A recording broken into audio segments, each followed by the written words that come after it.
E aí, pessoal? Joia? Olha só, falaremos sobre estrutura da população. E essa análise da estrutura da população ela é muito importante de acordo com a necessidade de se conhecer as características da população a fim de que possa haver um planejamento de políticas públicas justamente para poder atender de acordo com a demanda relacionada com o quantitativo do ponto de vista de idade, do ponto de vista de estrutura sexual e até mesmo com respeito à oferta de empregos. Então, quando falamos de estrutura, nós basicamente vamos estudar a estrutura etária, a estrutura por sexo e a estrutura setorial da população. Bom, vamos lá. Estrutura etária. Quando a gente fala sobre isso, a gente está comentando sobre a distribuição da população por faixas de idade. Dentro desse contexto, no Brasil, e principalmente de acordo com o que é sugerido pela Organização das Nações Unidas, a divisão da população por faixas de idade é da seguinte forma. Os jovens ficam de 0 até 19 anos, adultos de 20 a 59 anos e os idosos com mais de 60 anos, tá? E logicamente, pessoal, que existem alguns países que têm características de acordo com a sua própria conveniência. Então, por exemplo, tem países que colocam os jovens de 0 a 14 anos, os adultos de 15 a 59 e os idosos com mais de 60 anos, perfeito? Só que dentro dessa condição, pessoal, só essa distribuição, só você saber a proporção de quanto tem de população jovem, adulta e idoso no país, já é importante para um planejamento. Vamos pensar, se nós tivermos uma população de jovens muito numerosa, o país tem que buscar políticas que invistam principalmente em educação, na formação desse jovem para o futuro mercado de trabalho. Quando você tem uma população muito grande de adultos, a gente tem que pensar na concepção de geração de empregos. E quando você tem uma população de idosos, pensar principalmente na questão da previdência social. E logicamente, pessoal, que independente da faixa de idade, os investimentos em saúde são importantes. E dentro dessa concepção, a gente vai percebendo que essa distribuição da população, ela é representada através de gráficos que nós chamamos de pirâmides etárias. E essas pirâmides etárias apresentam características específicas de acordo com o nível de desenvolvimento dos países. Beleza? Então, basicamente, vocês vão perceber o seguinte, olha só, nós vamos ter as pirâmides etárias dos países desenvolvidos, tá? Então, vocês podem ver aí no gráfico, olha como que é a característica da pirâmide etária de um país desenvolvido. Você está percebendo justamente o quê? Que num país desenvolvido, nós teremos a base da pirâmide mais estreita e o topo da pirâmide com uma população de adultos e de idosos, principalmente no topo da pirâmide, população de idosos mais elevada. Isso subentende que você está tendo uma maior expectativa de vida e uma redução na natalidade, uma redução no número de crianças. Já nos países pobres, nos países subdesenvolvidos, nós já encontramos uma característica inversa. Nós temos a pirâmide tradicional, ou seja, a base da pirâmide etária é larga e à medida que a idade avança, nós vamos tendo uma diminuição da proporção, tanto de adultos e principalmente de idosos, ou seja, uma menor expectativa de vida, como vocês podem observar. E depois, a gente pode comentar sobre os países em desenvolvimento, tá? E quando falamos dos países em desenvolvimento, é interessante vocês analisarem as pirâmides etárias de um país como o nosso. Pensa aí, ó, na pirâmide etária do Brasil. E na pirâmide etária brasileira, é até interessante que vocês vejam aí a evolução do como que o Brasil era na década de 1980 e pensar no Brasil agora em 2020, ou seja, pensando numa projeção, né? Está relacionada justamente com o fato de a gente perceber que o país está assumindo características de diminuição da natalidade e aumento da população de idosos. E, logicamente, isso interfere nas políticas públicas que o país tem que adotar, beleza? Ou seja, o Brasil está tendo uma diminuição, um declínio da mortalidade e da natalidade e, consequentemente, um aumento da faixa etária da população acima de 60 anos. E a população com menos de 20, ela está diminuindo, beleza? E aí, dentro dessa ideia, depois voltamos, quando a gente fala agora sobre a estrutura, antes falamos da estrutura etária, agora a gente fala da estrutura por sexo. Quando a gente fala da estrutura por sexo da população, a gente está fazendo uma análise sobre a proporção de homens e mulheres na população. Dentro de um contexto, até mesmo do ponto de vista biológico, tá? As estatísticas mostram que nascem mais homens do que mulheres. Só que, quando você percebe, principalmente a partir dos 30 anos de idade, essa proporção começa a se inverter. Ou seja, passamos a ter mais mulheres do que homens na população. E isso é um fator que reflete no nosso país. Quando você fala da estatística no Brasil, a gente raciocina que nós temos 96 homens para cada 100 mulheres. E aí vem a pergunta, por que nós temos mais homens do que mulheres no país? E aí, pessoal, as características principais estão relacionadas, primeiro, com a concepção da saúde. As mulheres têm maiores cuidados com a saúde, então, consequentemente, a gente percebe que elas têm um trato maior do ponto de vista quando há o diagnóstico de uma doença de uma forma mais precoce. As mulheres vão ao médico com maior frequência. Então, vamos pensar que uma mulher que vai ao médico e, porventura, esteja desenvolvendo uma doença, fatalmente ela vai ter a possibilidade de diagnosticar logo no início. Então, as chances de se curar, as chances de se tratar da doença são muito maiores. E os homens não, os homens protelam a ida ao médico e principalmente ainda envolve uma condição muito negativa do ponto de vista do preconceito, do ponto de vista da questão machista ainda que vincula entre alguns homens, quando você pega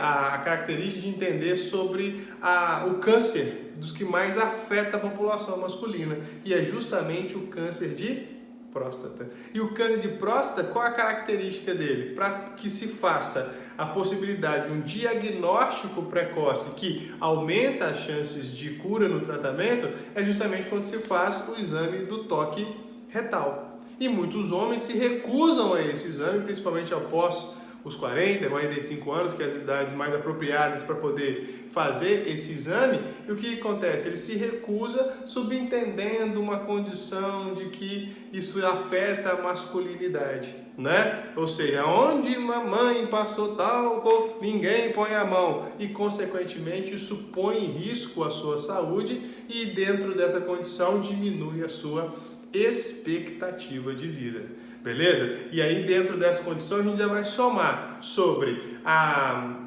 as mortes violentas, né? Quando você pensa em assassinatos, quando você pensa em acidentes de trabalho, quando você pensa em acidentes no trânsito, envolvimentos com drogas, envolvimentos com álcool, isso tudo tem uma proporção maior na população masculina. Então isso afeta também a expectativa de vida dos homens. Mas, apesar da gente ter a percepção de que temos mais mulheres do que homens na população, isso não quer dizer que a nossa sociedade trata as mulheres de maneira de equidade, né? A gente sabe muito bem sobre isso, das lutas das mulheres, não só pelo mercado de trabalho, mas as lutas do ponto de vista de se fazerem presentes, seja do ponto de vista econômico, seja do ponto de vista político, fazer-se presente em relação à valorização, porque a gente ainda percebe que as mulheres assumindo cargos que são iguais aos homens, existe uma diferença salarial e os homens são melhor remunerados. Mas, por outro lado, se a gente imagina, as estatísticas do IBGE têm trazido que tem aumentado os lares onde a chefia é justamente comandada pelas mulheres. Só que, por outro lado, infelizmente, essa chefia está relacionada simplesmente pelo fato de que muitas dessas mulheres foram abandonadas pelos seus maridos ou pelos seus companheiros, às vezes nem chegou a constituir um casamento, mas que dentro dessa forma deixa os filhos sobre a sua responsabilidade. Então, existe ainda lutas que precisam ser feitas em relação à condição, ao papel da mulher na sociedade. E isso é um dever que envolve não só a luta das mulheres em si, mas também da sociedade como um todo, principalmente da visão masculina,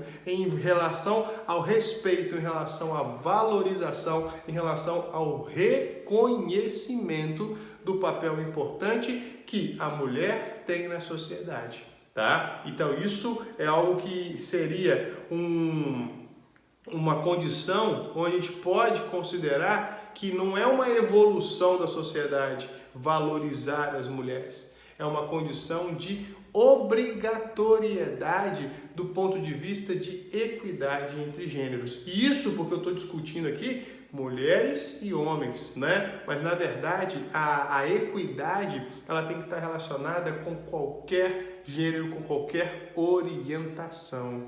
Essa é a concepção, essa é a ideia de vivência entre sociedade, a vivência entre pessoas e principalmente quando se coloca a palavra respeito.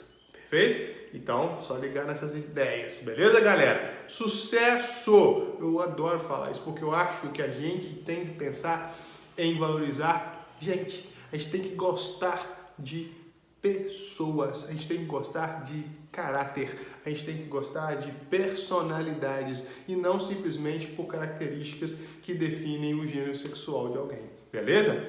Tamo junto. Bom, e aí, depois de pensar nessa estrutura por sexo e entender por que a população feminina é maior do que a masculina, nós temos a estrutura setorial. E quando a gente fala sobre estrutura setorial, pessoal, está relacionado com, primeiro, com o conceito de PIA. O que é a PIA, Flávio? É a população em idade ativa. Ou seja, é aquela população que pode exercer algum tipo de atividade econômica. E geralmente essa população em idade ativa, ela está relacionada muito com o quê? Com a população de 15 anos ou mais. Tá? Uai, Flávio, mas 15 anos ou mais? Sim, as crianças, os jovens com 15 anos, 14 anos, eles podem realizar atividades econômicas, desde que seja na condição de aprendiz, beleza? E dentro dessa concepção, ou seja, a gente vai imaginar que essa população, ela está numa possibilidade de exercer uma atividade econômica. Então, dentro dessa população em idade ativa, nós dividimos em duas partes. Nós falamos sobre a população economicamente ativa, que é justamente a população que está em idade para o trabalho, está apta a trabalhar ou está à procura de trabalho. Por quê? Quando você fala população economicamente ativa, não se considera apenas quem trabalha, se considera também quem está desempregado, mas à procura de emprego. Então, a população economicamente ativa, você tem a população ocupada,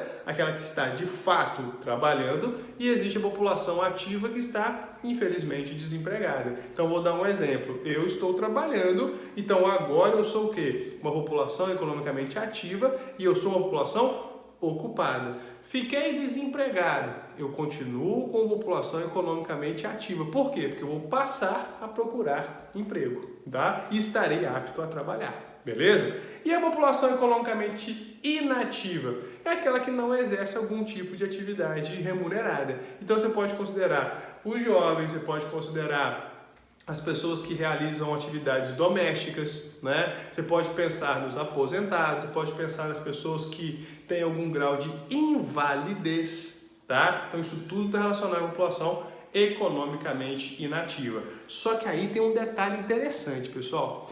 Quando eu falo de população economicamente ativa, né? E aí eu penso justamente da característica de quem trabalho ou está à procura de emprego, e aí penso na população economicamente inativa, existe um conceito que é muito importante que vocês guardem ele, que é o conceito chamado de desalentados, tá? E o que são os desalentados? É justamente a população que está apta a trabalho, beleza? Mas que simplesmente desistiu de procurar emprego. Ou seja, não procura mais o trabalho. Ah, Flávio, mas como a gente pode diagnosticar isso? A gente pega essa população de desalentados e fala o seguinte: quando faz a entrevista, quando o IBGE, por exemplo, vai fazer estatística para poder chegar a esses resultados, o IBGE faz uma entrevista com a pessoa e pergunta: você tem emprego? Ela fala: não. Beleza. E há quanto tempo você está sem emprego? Eu estou há 1 ano sem emprego. Quanto tempo que você procurou emprego? Ah, tem 1 mês que eu não procuro emprego. Entende? Ou seja, então tem 1 mês que ela não está na luta, na busca por um trabalho. Então ela é considerada como um desalentado, porque ela desistiu da procura de trabalho. E nesse contexto, pessoal, essa população no Brasil ela já está em mais ou menos 5 milhões de pessoas.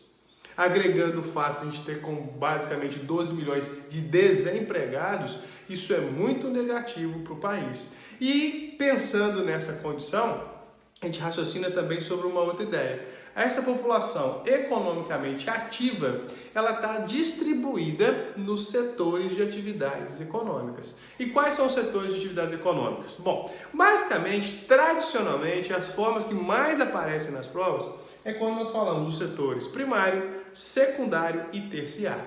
Quem é o setor primário? Atividades do campo. Então você vai pensar na agricultura, na pecuária, no extrativismo. Tá?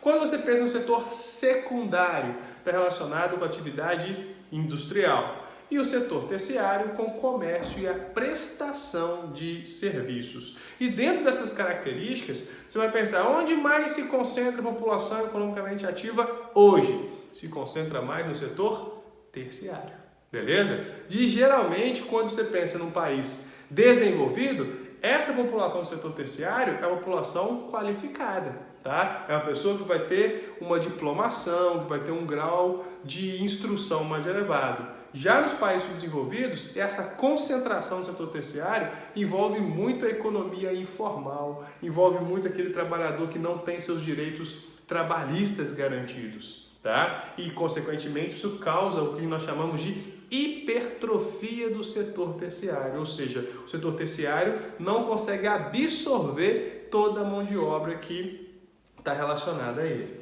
E existem também uma divisão maior, onde que além do primário, secundário e terciário, nós temos o quaternário e o quinário. O que seria isso? O quinário está relacionado com a atividade de pesquisas, com desenvolvimento de tecnologia, tá? Então, o centro de pesquisa, um cientista, ele seria encaixado nesse setor quaternário. E o quinário é quando você tem uma atividade que não tem fins lucrativos. Por exemplo, um bombeiro, um policial militar. Aí você fala, mas o bombeiro, o policial militar recebe um salário? Sim, mas a instituição na qual eles fazem parte, ela não gera lucro. Ela não é uma instituição que tem fins lucrativos. Então, seria relacionado com o setor quinário. Participação e opinião do professor. Não gosto dessa divisão de quaternário e quinário. Por quê? Porque eu acho que tanto um pesquisador que está desenvolvendo lá a sua pesquisa, desenvolvendo tecnologias, assim como um policial militar, um bombeiro que está exercendo sua atividade numa instituição que não tem fins lucrativos, eles estão fazendo uma prestação de serviços. Ou seja, são encaixados perfeitamente no setor terciário. E digo mais, eu ainda não vi em prova, tá? Nenhuma questão que envolva diretamente falar do quaternário e do quinário. Então já fica a dica aí, tá? Mas caso apareça, já tem a noção do que acontece, beleza? E aí dentro disso, pessoal, a gente vai pensar, olha só, a gente falou de estrutura etária da população, adultos principalmente, e você vai pensar que esses adultos, eles correspondem a quem? População economicamente ativa. Né? E no caso do Brasil, que nós falamos que o Brasil está com uma característica, até quando a gente fez a análise da pirâmide etária, O Brasil está tendo o encurtamento da base, né? A diminuição da base e o alargamento do topo. E o corpo da pirâmide brasileira está largo, ou seja, a maior proporção de pessoas, de população no Brasil hoje é de adultos. A gente tem mão de obra para o trabalho. Então isso chama janela demográfica ou bônus demográfico, que é justamente o quê? Quando nós temos mais população ativa do que inativos, beleza? E esse, consequentemente, é um período muito importante para o país crescer economicamente. Mas o Brasil, infelizmente, não está aproveitando de maneira válida essa condição. Por quê? Porque a gente está com um grande número de desempregados no país. E essa janela, a tendência dela, à medida que a gente está diminuindo a natalidade, aumentando a expectativa de vida, essa janela vai se fechar daqui a alguns anos, perfeito? Então, por isso que se pensou naquilo que já discutiu, de reforma da Previdência, de pensar em todos esses contextos, certinho? E aí, pessoal, o que eu fiz? Para a gente finalizar o assunto, para vocês terem um entendimento explicativo sobre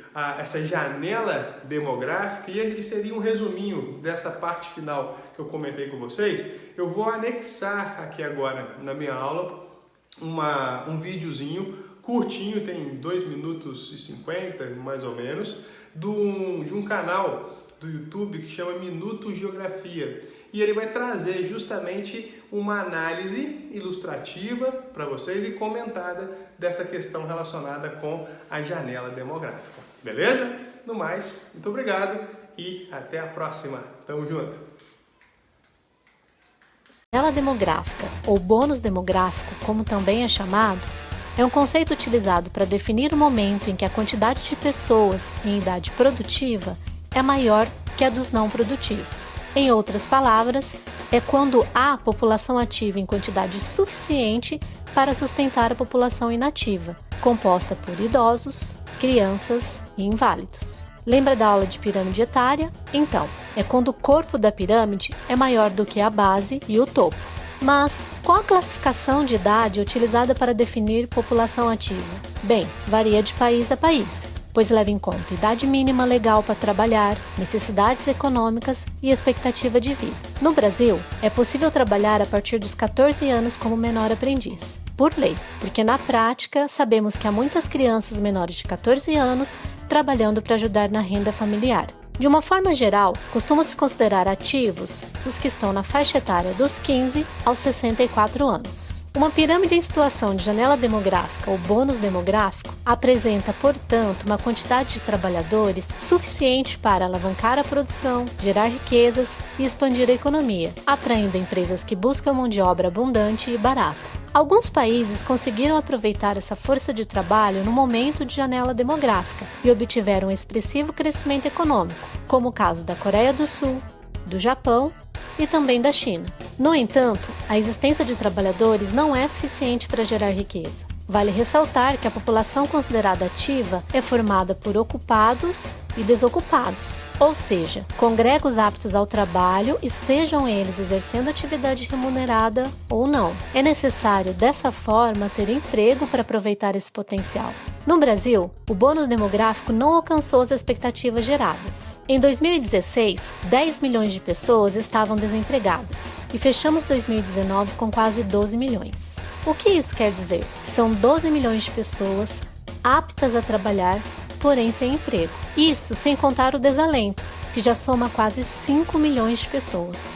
Desalento? Isso mesmo, são aqueles que nem entram mais nas estatísticas de desemprego e que já desistiram de procurar trabalho, pois não têm mais esperança de conseguir. O nosso bônus demográfico está passando e, apesar das promessas, empregos não foram gerados para aproveitar esse potencial produtivo. E em um futuro próximo, teremos uma quantidade elevada de idosos sem renda ou ganhando muito pouco.